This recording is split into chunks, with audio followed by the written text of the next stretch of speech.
We've had visits in Kenya in our organization by several results groups from Britain, from Canada and from the US.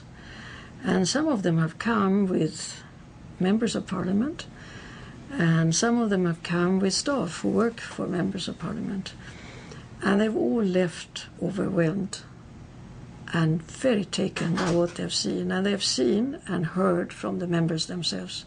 I have seen results volunteers go back, sometimes with their members of parliament, and say, we have to convince our parliaments and our governments and our donor agencies and even the World Bank that it is possible to get out of poverty with the help of microfinance and linked programs, and that it is, I have seen it with my own eyes. I think that is incredibly important. I think you're doing a marvelous job in results.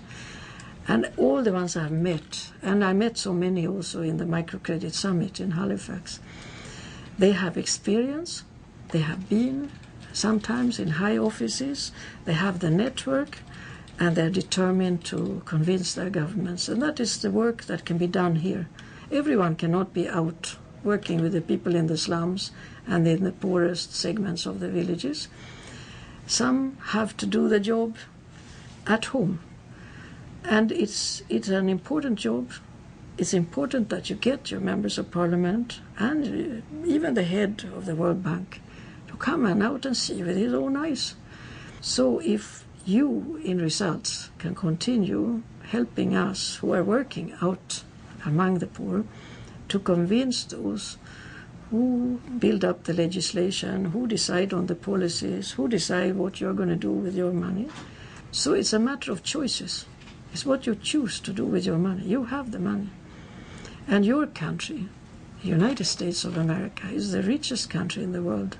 And it was built up by the poorest of the poor who came from Europe without any hope, just the same poverty that our members live in Africa.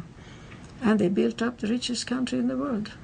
So it's our job not to hold them back when they're trying to build a better life for themselves and their families. And I really hope that results will continue tirelessly and that more people will join you. More people will enthusiastically be involved in convincing your government, your parliament, and your institutions that the poor are worth investing in, not to earn a lot of money yourself, because there are businesses who think that, but they're worth investing in order to build a better world for all of us.